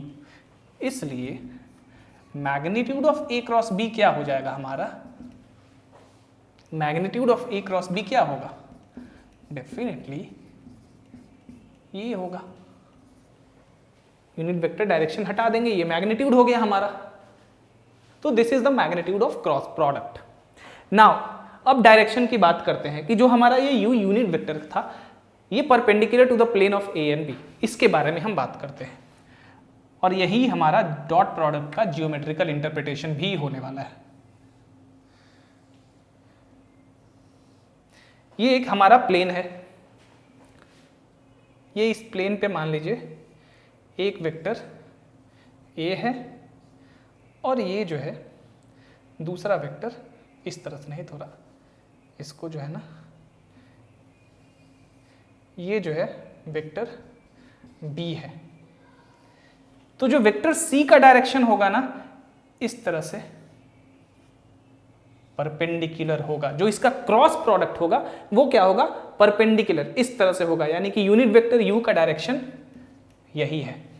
ये सी क्या है, C is the cross product of A and B. ये प्लेन हो गया, ये हमारा ब्लैक बोर्ड, सॉरी ये white board क्या हो गया, हमारा प्लेन हो गया। इस सिंगल प्लेन पे वेक्टर ए और वेक्टर बी है। सी आपका ये वाला एक्सिस हो गया, ठीक है। यानी कि सी इन दोनों, ये जो प्लेन है, ये बोर्ड हमारा प्लेन है, डेफिनेटली इस बोर्ड पे ये परपेंडिकुलर जो हुआ यही सी है और यही ए और बी का क्रॉस प्रोडक्ट है। अब इसका जियोमेट्रिकल मीनिंग क्या होता है क्रॉस प्रोडक्ट का? क्रॉस प्रोडक्ट हमें राइट हैंडेड सिस्टम को बताने में मदद करता है। जैसे ही हम ए को बी के तरफ घुमाएंगे, बी के तरफ ऐसे घुमाएंगे, मान लीजिए कोई स्क्रू है आपके पास, स्क्रू को इस तरह से काउंटर क्लॉकवाइज ए से बी के तरफ आप घुमाएंगे तो स्क्रू बाहर की तरफ आएगा, यानी कि सी के तरफ जा रहा है। तो क्रॉस प्रोडक्ट किसी भी दो वेक्टर का डायरेक्शन वो बताता है कि इन दोनों वेक्टर्स के प्लेन के परपेंडिकुलर क्या है, ठीक है। तो जैसे ही ए को बी की तरफ घुमाएंगे तो हमें सी मिलेगा, जो हमारा स्क्रू होगा वो सी की तरफ जाएगा। तो cross product is very crucial, very important to find whether a system is right handed system और नॉट, ठीक है। अब यही हमारा क्या हो गया, यू का डायरेक्शन, जो कि ए और बी के प्लेन के परपेंडिकुलर है। प्लेन मतलब ये पूरा, ये बोर्ड और ये हमारा सी है, जो कि मैं बोर्ड पे इस तरह दिखा रहा हूं क्योंकि हमारे पास 3 डायमेंशनल वे तो नहीं होता है दिखाने का। तो यही सी है, यही सी है ये, ठीक है। सी क्या है, ए और बी के प्लेन के परपेंडिकुलर है, ठीक है। और राइट हैंडेड सिस्टम भी यही होता है। राइट हैंडेड सिस्टम का मतलब होता है कि अगर आप दो वेक्टर है, उसमें से एक वेक्टर को राइट हैंड से एंटी क्लॉकवाइज में दूसरे वेक्टर की तरफ घुमाएंगे तो वो उस प्लेन के परपेंडिकुलर में जाएगा। अब डेफिनेटली डायरेक्शन पॉजिटिव या नेगेटिव हो सकता है। अब अगर इधर हमारा पॉजिटिव डायरेक्शन हम ले रहे हैं तो डेफिनेटली पॉजिटिव डायरेक्शन की तरफ होगा। अगर बोर्ड के अंदर पीछे परपेंडिकुलर होगा, यानी कि जब इस वेक्टर बी को ए के तरफ घुमाएंगे, स्क्रू को हम क्लॉकवाइज डायरेक्शन में घुमाएंगे, यानी कि बी क्रॉस ए, तो जैसे ही बी क्रॉस ए करेंगे तो जो ये सी होगा, ये मतलब ये जो होगा ऐसे करके जो था ये बोर्ड के पीछे होगा। समझ में आ रहा है आपको? तो cross product determines the direction perpendicular to the plane of the vectors involved. A और बी इन्वॉल्व है, दो वेक्टर्स, इन्हीं का क्रॉस प्रोडक्ट हमें देखना है। तो इनका क्रॉस प्रोडक्ट इस प्लेन के परपेंडिकुलर किसी डायरेक्शन को भी बताता है और वही इसका जियोमेट्रिकल इंटरप्रिटेशन भी है। चलिए, तो क्रॉस प्रोडक्ट यही होता है, ध्यान में रहे। क्रॉस प्रोडक्ट एक वेक्टर होता है, डॉट प्रोडक्ट एक स्केलर होता है, इसीलिए उसको स्केलर प्रोडक्ट भी कहा जाता है। चलिए आगे बढ़ते हैं। पहले कुछ प्रॉपर्टीज़ है, कुछ लॉज हैं, उसको देख लेते हैं, जैसे कि हमने उसमें देखा था, उसके बाद और आगे देखेंगे।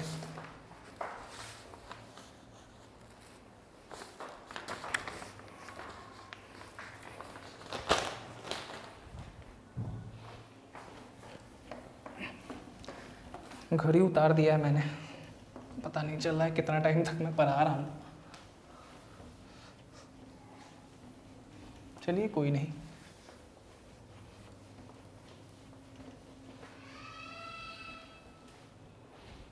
चलिए, some laws of cross product, some laws of cross product, यही है हमारा। इसके बाद क्लास को आज के खत्म कर देंगे हम। चलिए, सबसे पहला जो लॉ है वो A cross B is not equal to B cross A, that is commutative law fails for cross product. Commutative law fail कर जाता है क्रॉस प्रोडक्ट के लिए, ठीक है। अभी ऐसा क्यों, इसको क्योंकि A क्रॉस B जब हम निकालेंगे तो माइनस B क्रॉस A के बराबर आएगा, मतलब A cross B is equal to minus B cross A हो सकता है। और ये ऑब्वियस भी है अगर जियोमेट्रिकल इंटरप्रिटेशन हम देखें तो। देखिए,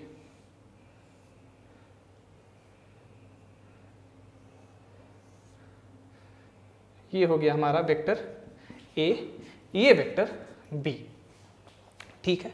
अब A को B के तरफ घुमाएंगे तो vector A cross vector B जो है क्या मिलेगा हमें, इसका इस क्रॉस प्रोडक्ट का डायरेक्शन किधर होगा हमारा, डेफिनेटली परपेंडिकुलर, इस तरफ होगा।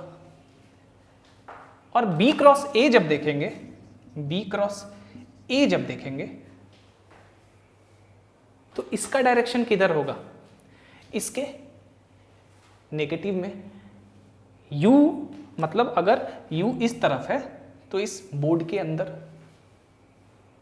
होगा ना, इसीलिए A cross B is equal to minus B cross A।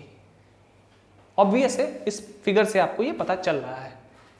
Right handed system को, स्क्रू को घुमाइए एक बार क्लॉकवाइज, A क्रॉस B फिर B क्रॉस A, एक बार बाहर जाएगा यानी कि इस प्लेन के बाहर पॉजिटिव डायरेक्शन में, एक बार नेगेटिव डायरेक्शन में, इसीलिए ये होता है। तो कम्यूटेटिव लॉ क्या होता है, फेल कर जाता है। That is A cross B is not equal to B cross A, but definitely A cross B is equal to minus B cross A। ऐसा क्यों, क्योंकि ये इसका डायरेक्शन बस दिखा रहा हूं मैं, खाली डायरेक्शन, ये डायरेक्शन पॉजिटिव, ये डायरेक्शन माइनस U की तरफ डायरेक्शन होगा, खाली डायरेक्शन समझिए, इज इक्वल टू नहीं, इज इक्वल टू नहीं, डायरेक्शन, ये डायरेक्शन इस तरफ से, इसका डायरेक्शन अंदर, तो जब इधर माइनस से मल्टीप्लाई कर देंगे तो इधर भी माइनस से मल्टीप्लाई, सेम डायरेक्शन हो गया, इसीलिए A cross B is equal to minus B cross A। Figure से आप समझ सकते हैं इसको। इसका प्रूफ अगर आपको करना है, कभी आपको मिल जाए कि प्रूफ करिए, तो आप क्या करेंगे कि A को मान लेंगे यूनिट वेक्टर में कुछ, B को मान लेंगे और उस तरह से प्रूफ कर सकते हैं, नहीं तो ये भी आपका तरीका अच्छा है। आप क्या करिए कि A cross B is equal to इस तरह से कर लीजिए, A magnitude of B sine theta U, उसी तरह B cross A is equal to B magnitude of A sine theta. यहाँ पे नेगेटिव होगा, ये नेगेटिव होगा ना, बस यहाँ पे नेगेटिव से मल्टीप्लाई करेंगे, ये पॉजिटिव आ जाएगा, तो ये और ये बराबर दिखा देंगे। एक ये तरीका है, नहीं तो A को लिख लीजिए आप यूनिट वेक्टर के टर्म में, B को उसके यूनिट वेक्टर के टर्म में, और बस एक साइड इसको कर दीजिए क्रॉस प्रोडक्ट, एक साइड इसको कर दीजिए, आप देखेंगे कि A cross B is not equal to B cross A, but definitely A cross B is equal to minus B cross A। तो कम्यूटेटिव लॉ फेल कर जाता है क्रॉस प्रोडक्ट में। सबसे अच्छा तरीका है ये जियोमेट्रिकली देखने का। किसी भी चीज को अगर आप जियोमेट्रिकली समझ सकते हो तो उसको समझिए, वो सबसे अच्छा तरीका होता है। बट डेफिनेटली प्रूफ आएगा अगर तो आप ऐसा कर सकते हैं। अब चलिए भाई, कहाँ गया क्रॉस प्रोडक्ट। हाँ, दूसरा ए क्रॉस, क्योंकि प्रॉपर्टीज याद नहीं रहता है ना कि कौन कौन से प्रॉपर्टीज लिखवाने हैं, इसीलिए प्रॉपर्टीज को मैं अरेंज करके ले आता हूं। Plus C is equal to A cross B, यानी कि डिस्ट्रीब्यूटिव लॉ यहां भी वैलिड कर रहा है।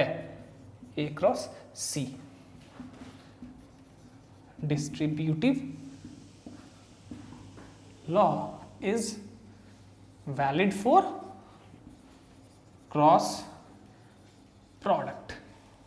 ठीक है, तो इसको भी आपको याद रखना है। 3,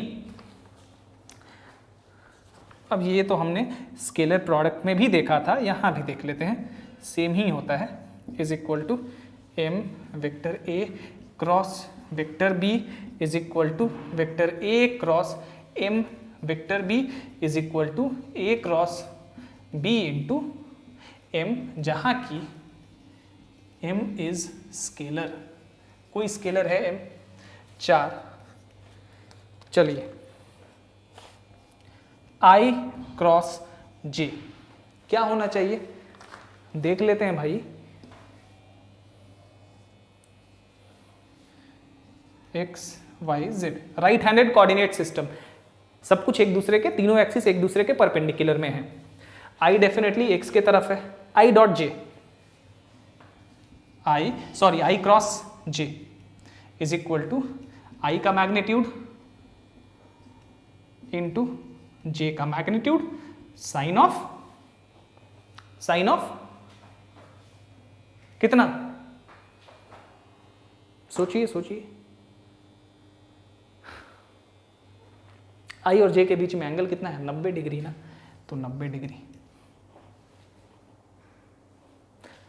ठीक है, अब डायरेक्शन किधर होता है, i और j के प्लेन में। i और j जब इस तरह से स्क्रू को x से y के तरफ टर्न करेंगे तो किधर हमारा डायरेक्शन जाएगा, z के तरफ, यानी कि k के तरफ डायरेक्शन होगा। साइन 91 होता है, magnitude of i1 magnitude of j1, sine 91, यानी कि बचेगा हमारे पास k। So i dot j is equal to k। उसी तरह I cross j is equal to k। Please, flow सही में फ्लो बिगड़ गया है ब्रेक लेने से। I cross j is equal to j cross k is equal to k cross i is equal to कितना हो जाएगा, 1। सॉरी, देखिए मैंने कहा ना फ्लो बिगड़ चुका है। I cross j is equal to k, मैं डॉट प्रोडक्ट को सोच रहा हूं और यहां काम कर रहा हूं क्रॉस प्रोडक्ट का। ठीक है, उसी तरह j cross k is equal to I, जैसे ये हुआ, उसी तरह k cross i is equal to j। ठीक है, चलिए, और 5वां प्रॉपर्टी, हाँ ये इंपॉर्टेंट है, इसको आपको याद रखना है क्योंकि इसी से क्रॉस प्रोडक्ट आपका सॉल्व होगा, बनेगा। ज़्यादातर टाइम, मैं नहीं कह रहा हूँ कि हमेशा, but most of the time. चलिए, यहीं पे हो जाएगा जगह।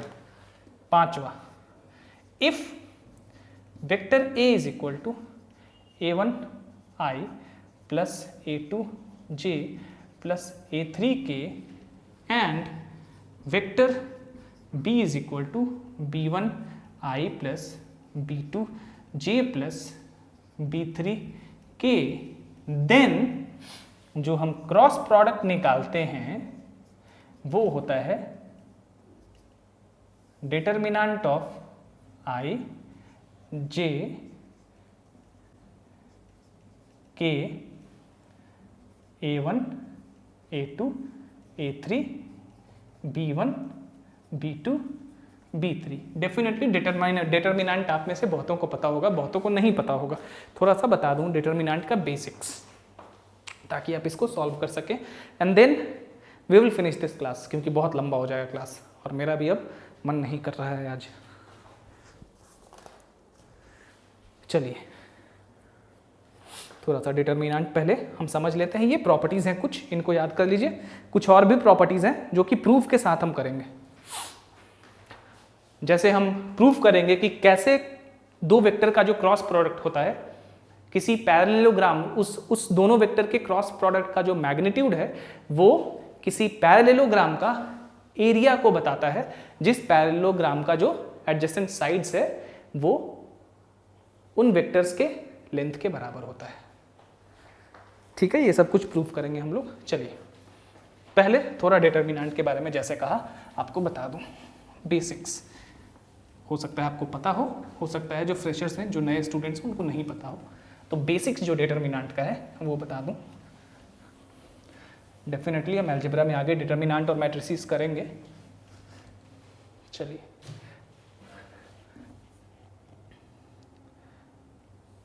मान लेते हैं ये है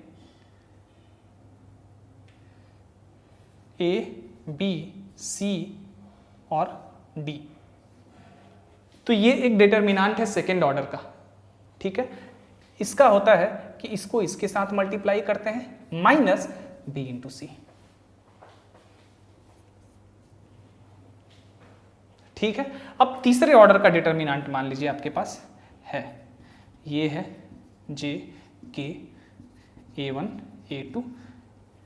यहां वेक्टर है हमारे पास। वेक्टर, चलिए वेक्टर हम नहीं रखते हैं, इस तरह करते हैं A1, A2, A3, B1, B2, B3, C1, C2, C3। This is the determinant of third order. इसको कैसे करते हैं सॉल्व, ये आपका मेन है, इसको याद रखना है। बाकी सारे डिटर्मिनेंट कितने भी ऑर्डर का हो आराम से सॉल्व कर सकते हैं। क्या करेंगे, सबसे पहले हम A1 को लेंगे। A1 को लेके A1 के साथ जो रॉ है यानी कि इसको और इसको खत्म कर देंगे, भूल जाएंगे। बचा हमारे पास क्या, B1, B2, B3, C2, C3। उसके बाद एक बार A1 के साथ प्लस जुड़ा, अब यहां पे माइनस रखेंगे, नेगेटिव। यहां क्या है A2। अब इस A2 वाले रॉ और इस कॉलम को अगेन भूल जाएंगे। बचा क्या, ध्यान दीजिए, B1 C1 और B3 C3, B3 C3। उसके बाद एक बार प्लस, फिर माइनस, फिर प्लस। कितने भी ऑर्डर का रहेगा इसी तरह से ऑल्टरनेटिवली प्लस एंड माइनस करते जाना है। A3 बचा, इस कॉलम A3 वाले और A3 वाले रो को खत्म कर देंगे। बचा क्या, B1 C1, B2 C2। ठीक है, देखिए A1 को हमने लिया, प्लस A1 को लिया, इसके सामने वाले रॉ और कॉलम और रॉ दोनों को खत्म कर दिया। बचा हमारे पास B2 C2, B3 C3, फिर माइनस A2 ये वाला, इसका कॉलम और रॉ खत्म। बचा क्या, B1 C1, B3 C3, फिर प्लस A3 ये कॉलम और ये रॉ खत्म। बचा क्या, B1 C1, B2 C2। अब इन डिटर्मिनेंट को इसी तरह से सॉल्व कर लेंगे। That is A1 into B2 C3 minus C2 B3 minus A2 B1 C3 minus B3 C1 plus A3 B1 C2 minus B2 C1 हो गया। ठीक है, तो ये डिटर्मिनेंट का होता है। नाउ आपका ज्योमेट्रिकल इंटरप्रिटेशन क्रॉस प्रोडक्ट का हो गया है। कुछ लॉज हैं जो कि मैंने करवा दिए। ठीक है, अब नेक्स्ट क्लास में क्रॉस प्रोडक्ट से आगे बढ़ेंगे। क्रॉस प्रोडक्ट की कुछ प्रॉब्लम्स करेंगे और उसी क्लास में हम वेक्टर प्रोडक्ट को भी खत्म कर लेंगे। तो नेक्स्ट क्लास में हमारा थियोरेटिकल पोर्शन खत्म हो जाएगा। That is tomorrow our theoretical portion will be finished. Theoretical portion of vectors will be finished by tomorrow definitely. ठीक है, तो ये आपका हो गया, इतना देख लीजिए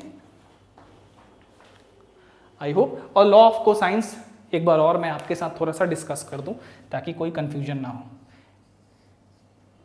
ठीक है, अब देखिए ये C है, ये A है, ये B है, तो रिजल्टेंट हमारा क्या है, C is equal to A plus B. अब ध्यान रहे, सबसे पहले ध्यान रहे कि लॉ ऑफ कोसाइंस एक्चुअली में मान लीजिए हम सी स्क्वायर इज इक्वल टू, अगर किसी भी ट्राइंगल में लॉ ऑफ कोसाइंस हम निकालेंगे तो देखेंगे कि C square is equal to A square plus B square minus 2ab cos theta. ये हमें बताता है कि जो साइड का ये स्क्वायर है इज इक्वल टू क्या होता है, बाकी दोनों साइड के squares minus 2a into B into cos theta, और ये थीटा क्या है, इन दोनों साइड के बीच का एंगल है, दैट इज जो साइड यहां पे है उसके ऑपोजिट वाला एंगल है। तो जो हमारा रिजल्टेंट होगा, जैसे यहां पे C है, तो अब अगर रिजल्टेंट हमने इस तरह से लिया है, ठीक है, तो हमारा ये चीज प्रूफ नहीं हो पाएगा, ठीक है। तो इसीलिए मैं कह रहा हूं कि जो भी आप रिजल्टेंट लेना, अब लॉ ऑफ कोसाइंस तो अब एक इस तरह से आपने प्रूफ कर लिया, तो सिमिलरली करके बाकी दोनों भी लिख सकते हैं, क्योंकि 3 साइड है तो ये सी स्क्वायर है, एक ए स्क्वायर के रेस्पेक्ट में, एक बी स्क्वायर के रेस्पेक्ट में, यही तीनों तो हो सकते हैं ना लॉ ऑफ कोसाइंस में, क्योंकि 3 ही साइड होते हैं। तो ये रिजल्टेंट है, जब ये रिजल्टेंट है तो इस तरह से प्रूफ नहीं होगा। अगर ये रिजल्टेंट हम लेंगे, ये दोनों वेक्टर, ये तीसरा वेक्टर और ये तीसरा वेक्टर, इनका रिजल्टेंट, जब ये रिजल्टेंट लेंगे तो हमें या तो A square is equal to B square plus C square minus 2bc cos theta हम प्रूफ कर सकते हैं। How? By A is equal to vector C minus vector B करके, फिर vector A dot vector A, आप समझ रहे हैं, प्रूफ हमने किया है, वहां से देख सकते हैं। या तो फिर हम B square is equal to A square plus B square minus 2ab, sorry C square minus 2ac cos theta. यहाँ पे थीटा जो है ए के अपोजिट वाला एंगल है, यहाँ पे थीटा जो है बी के अपोजिट वाला एंगल है, ठीक है। तो यही चीज़ मैं बताना चाह रहा हूँ, चूंकि ये रिजल्टेंट हमने इस तरह से फिगर बनाया है, तो हमें या तो ए या तो बी के साथ इसको इस तरह से प्रूफ कर देना होगा, और सी को भी क्या करेंगे, सिमिलरली लिख के C is equal to A square plus B square minus 2ab cos theta भी लिख देंगे, where theta is the angle opposite to C, ठीक है। तो इस चीज को आपको थोड़ा ध्यान में रखना होगा। बाकी ये डिटर्मिनेंट आपका हो गया, क्रॉस प्रोडक्ट आप समझ गए होंगे, क्रॉस प्रोडक्ट जियोमेट्रिकली डायरेक्शन कैसे अपने प्लेन के परपेंडिकुलर में बताता है, ये भी आप समझ गए हैं, ठीक है। ए क्रॉस बी डिटर्मिनेंट के फॉर्म में कैसे फाइंड करते हैं, अगर यूनिट वेक्टर के फॉर्म में ए और बी दिए हुए हों तो डिटर्मिनेंट के फॉर्म में कैसे फाइंड करते हैं, अब आपको पता चल गया। A cross B is equal to, अभी आपने लॉ में देखा कि क्या होता है डिटर्मिनेंट के फॉर्म में, तो ये चीज़ हमें ध्यान में रखना होगा। चलिए, ये फॉर्मूला है A cross B is equal to I J K A1 A2 A3 B1 B2 B3। अब आप डिटर्मिनेंट को यूज करके ए क्रॉस बी निकाल सकते हैं इनके रिस्पेक्टिव यूनिट वेक्टर्स के टर्म में, ठीक है। तो नेक्स्ट क्लास में हम लोग ये सब देख लेंगे। बाकी चलिए, that's it for today.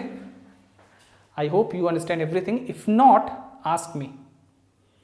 Thank you.